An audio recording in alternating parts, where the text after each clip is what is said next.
fear, they need trust. Because in fear, you can lash out against those who are promoting the fear. Trust they want trust more than anything else. And the genetic modifications that were created in unknown quantities to generate strong bodies for beings and longer lives. So that promotion also was another reason why war was, it was non-stop, but there was these subtle quiet points. But that would be because there's something new coming out, and you would have these beings, you know, essentially getting a hold of these new products, applying them, and then going back out to war. And each time they would come out there more fortified. Death was becoming more and more harder to achieve. I don't know how that really stems into Play-Ins having 700 plus, you know, years of life, but that would be gene modification. Play-Ins and many other beings have had lots of histories with war in general, and it's interesting to see that war is a massive word with ET history. I find that very interesting. But then again, I have the story that no one else has.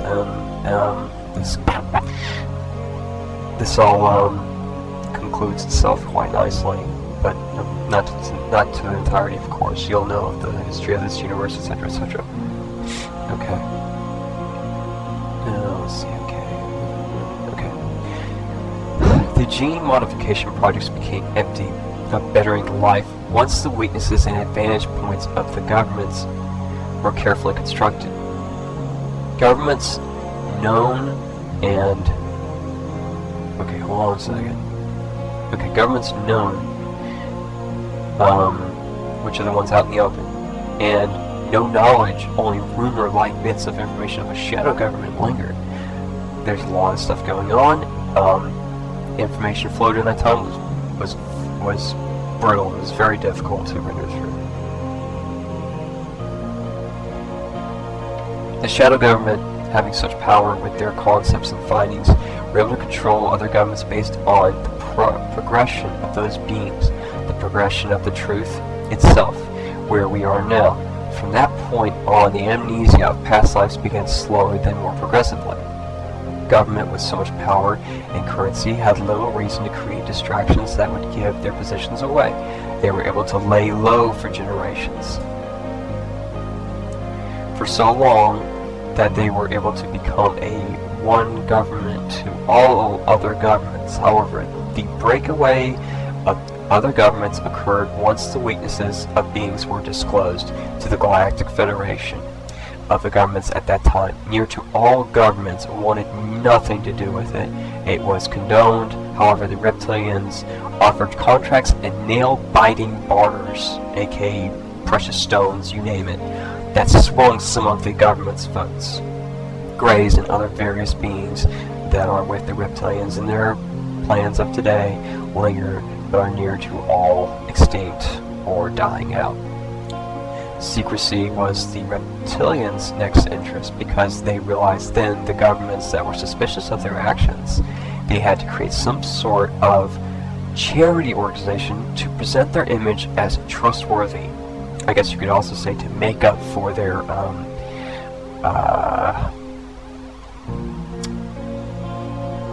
devious dwelling and dabblings of genetic modifications, you could say.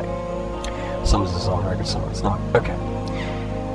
This is where the first stations of currency benefits derived from. The corruption ultimately began with the reptilians when they found the weaknesses of other beings, utilized this with other governments, and then created the first strains of viruses. To use epidemics was the next concept. War was too costly, and if there was a virus occurring, there is no provable finger to point at a particular government to hold responsible for. The virus was specific to the weaknesses of those beings, and only the shadow government knew of those weaknesses and everything. If the government below that of the shadow government knew or had publicly disclosed it, you're looking at the end of the government. Again, that would have been another point in time where we would never have seen 777 plus years of unnecessarynesses. Okay. So the virus was specific to the weaknesses of those beings, and then the next concept was created by the reptilians, cures. You see where this is all playing out, right? The concept gave such governments working with the reptilians even more power in currency stocks with other galaxies, societies, etc. The knowledge of ascension processes were known. Genetic weakening made the progression slow down. The reptilians' next concept was the most unpopular and created another government frustration, this time within governments. This created alliances with other governments who were entirely against the reptilians and anyone who sided with them. ET races had their own modification research centers. The reptilians had disbanded from the Galactic Federation because of their open manipulations. And this is where the next line of frustration occurs. This is how it became that most ETs are generally good and the small percent are bad. It was always about hiding the truth and figuring it out until the concepts of genetic modifications of government became primary reason for limiting or supporting living circumstances of those beings. So there was, quote, a wholesome idea behind the whole idea. Let's limit these beings, and then once, they obviously can't figure out, we'll disclose. It was kind of a reward system. There was something a little original about it, but as you can see, it got out of hand. This is how the government became a thumb upon beings that weren't able to avoid that government's influences. Traveling with crafts limited as well. Now we'll get into craft licensing. This concept became because there were beings who had a notoriety that many other beings didn't have because they were great speakers and could adapt to other ET's differences. They were a notable wall in the path of the reptilians' pursuance of galactic domination. It wasn't just these beings. It was towards beings that wanted peace and also wanted freedom from governments. Tie that to those who wanted freedom in America at that time. Well, not at that time, but Okay, so craft licensing created a black wall for beings who were pursuing peace, freedoms, and completion, happiness. Freedom from governments entirely. The craft licensing did background checks, genetic scanning, and other standardized procedures. This is how certain beings of certain ways of being became secluded. There are beings that couldn't be genetically weakened as others could be. These beings were secluded until after X amount of generations of being secluded, that quality they had became dormant or unfamiliar. Before I go on to the next line, let me clarify what I'm talking about here. Secluded. Okay, so these governments knew that these beings were not only exceptional, but the genetic modifications were not essentially working. In other words, these beings were basically unaware of the past that led up to the origins of the universe. You're talking about pretty fair ways into the creation of the universe, still just a dent at most. Now, these beings with the right technology, the right means of a lifestyle, would be able to devour the government competition going on. You look at what's going on now, persons who know are secluded. They are isolated and targeted on the media. So I'm going to let that explain itself. Okay, moving on.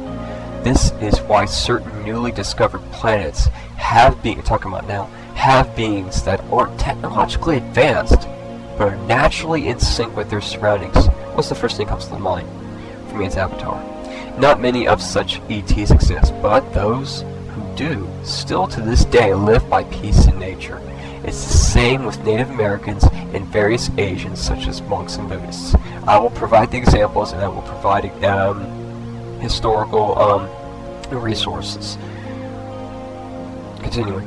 The concepts were always and always will be.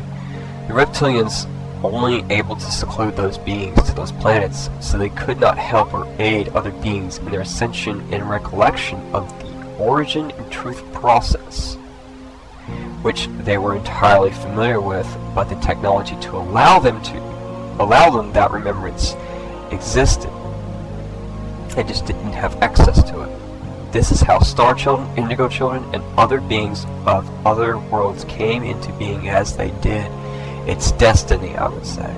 Destiny meaning origins, and the story known. Those beings are being placed in absolute pinpoint locations that are the utmost evolutional potentiality. Certain beings to help aid a planet.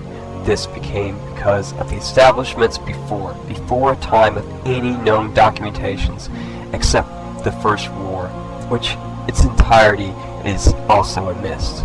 No one really knows what happened before the war.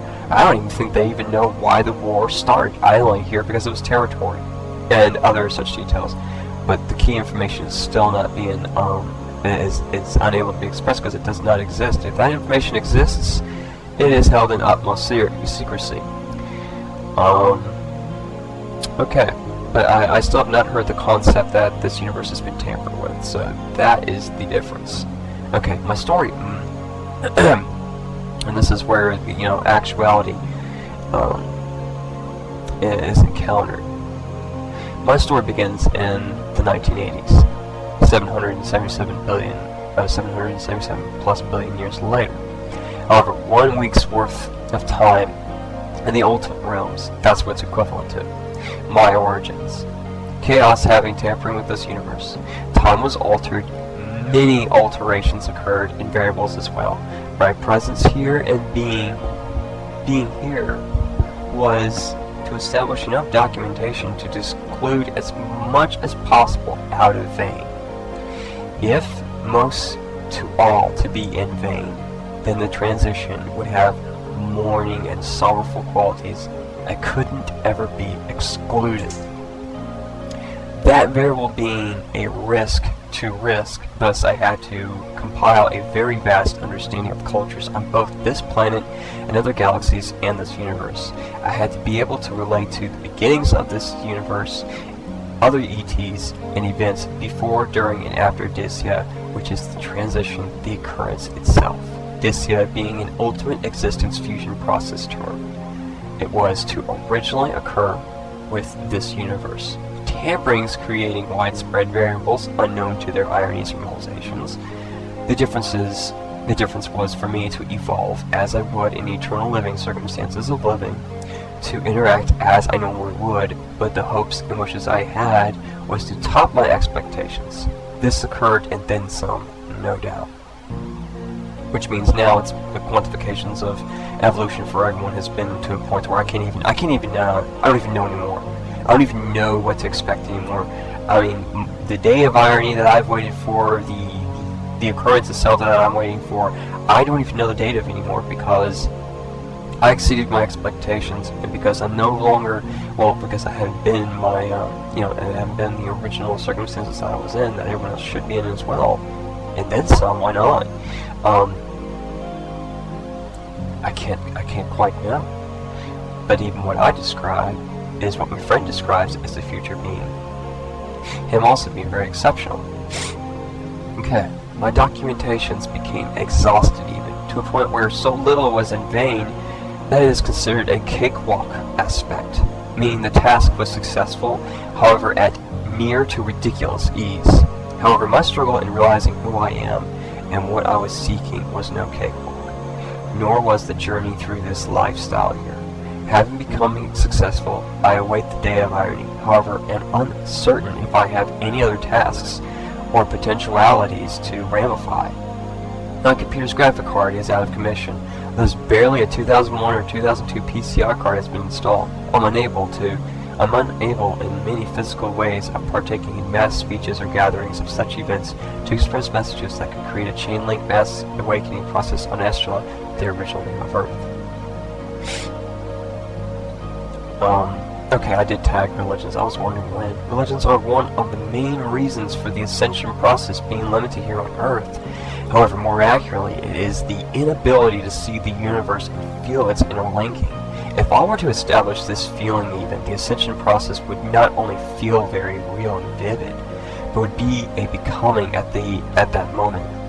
In that acknowledgement, even